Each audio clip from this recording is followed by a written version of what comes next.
Hello guys, അപ്പോൾ ഇന്നത്തെ video ചെറിയൊരു വെറൈറ്റി കൊണ്ടുവന്നിട്ടുണ്ട്. വേറൊന്നുമല്ല, what I eat in A day. അപ്പോൾ രാവിലെ തന്നെ ഞാൻ ചോറും അടിപൊളി പുളിച്ചാറാണ് ഗൈസ്. മുളക് വറുത്ത പുളി എന്നൊക്കെ പാലക്കാട് ഭാഗത്തൊക്കെ പറയും കേട്ടോ.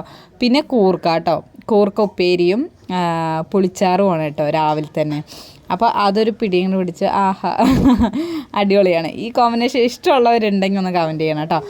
അങ്ങനെ രാവിലത്തെ ആഹാരമൊക്കെ കഴിച്ച് കഴിഞ്ഞ് കുറച്ച് കഴിഞ്ഞപ്പോൾ നമ്മുടെ കപ്പലണ്ടി മിഠായില്ലേ, അത് കുറച്ച് ഇരിക്കണ്ടായിരുന്നു കേട്ടോ.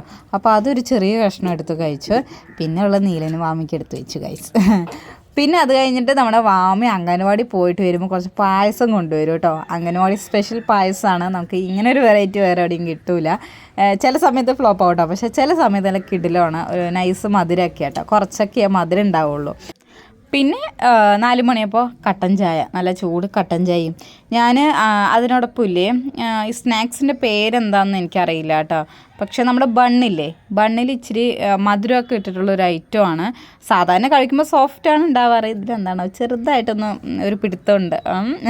പക്ഷെ അത് മധുരമായിട്ട് കുഴപ്പമില്ല. പക്ഷെ നമ്മുടെ ചായ കുടിക്കുമ്പോൾ ആ മധുരം അങ്ങോട്ട് പോകും. പിന്നെ വൈകുന്നേരം ആയപ്പോൾ നൂലപ്പത്തിൻ്റെ കൂടെ ഇത് പൊതുവെ ആരും കഴിക്കില്ല. ഇനിയിപ്പോൾ കഴിക്കണവരുണ്ടോയെന്ന് അറിയില്ല. ഞാൻ ഫസ്റ്റ് ടൈമാണ്. വേറൊന്നുമല്ല, പരിപ്പ് കറിയായിരുന്നു കേട്ടോ. പെട്ടെന്ന് ഒരു എളുപ്പ വഴിക്ക് ഉണ്ടാക്കിയതാണ്. നമ്മുടെ വാമി വന്നിട്ട് അഞ്ചുമ്മ വിളിച്ചോണ്ടിരിക്കുക. പിന്നെന്താ, അപ്പോൾ അതൊരു പിടുത്തം അങ്ങോട്ട് പിടിച്ചു. അപ്പോൾ എങ്ങനെയുണ്ട് എൻ്റെ ഒരു വാട്ട് ഈറ്റ് ഇന്നടെ? അപ്പോൾ ഒന്ന് കമൻറ്റ് ചെയ്യണം കേട്ടോ. അപ്പോൾ ഇഷ്ടപ്പെടാൻ സപ്പോർട്ടും കൂടി ചെയ്യാം. Okay, by.